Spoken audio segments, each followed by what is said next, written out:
Yeah, I don't remember a time when I wasn't building playgrounds. I was always building stuff for play.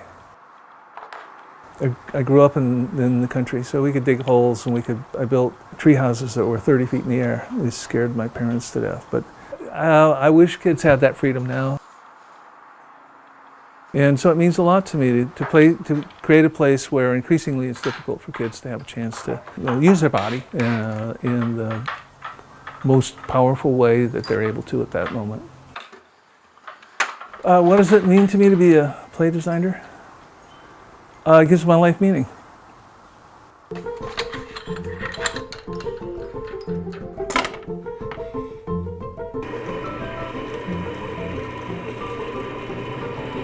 What I've learned in the 50 years that I've been doing this is that it's easy to do the same thing, or maybe change the color, something like that.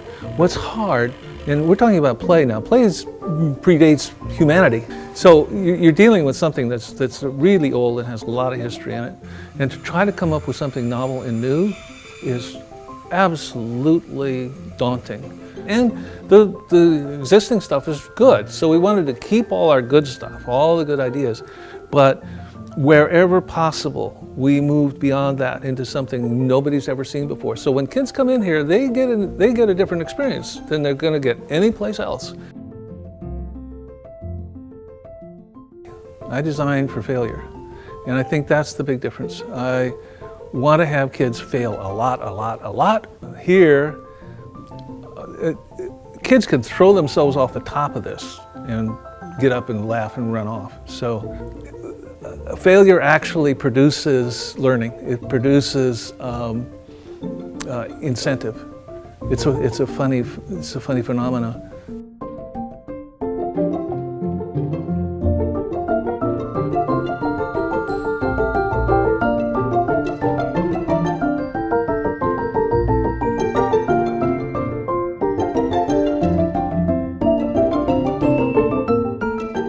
One of our goals was to be able to change the configuration so it was a novel experience. So on one hand, you have something that's extremely familiar, but it's different. So it re-engages. The term I use is complexification. You can complexify a space simply by changing the orientation of the pieces, where the horizontal ladder used to be up here, and now it's down here, and now it's something else, an entirely different experience. But the thing is the same. So you have familiarity on one hand and then novelty on the other, which is very different than the standard playground equipment, which is always the same. Kids don't come in here just to have a physical experience. They come in here to sing songs, to tell stories, to have a facilitated imagination.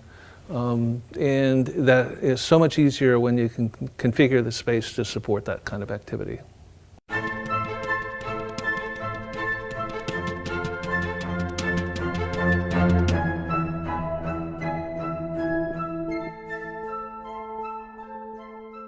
Play is driven by biology, and there are certain patterns to that, and that's why I use the term primal. First experience a child has is mother this close, right, face.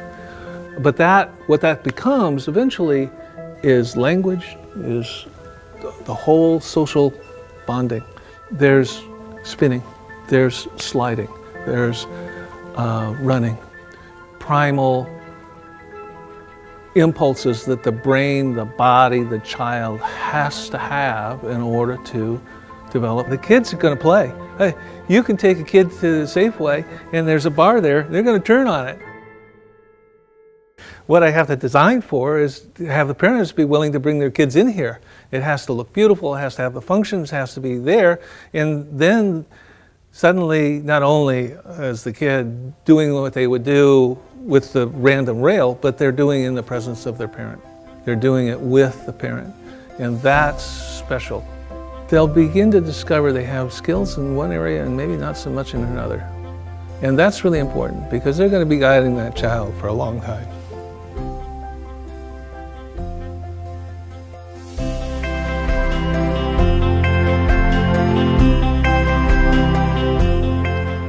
Our clients are really interested in a lifestyle.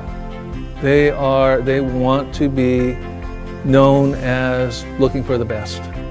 Now, I think that coming here is the best, and this stuff says, expect the best.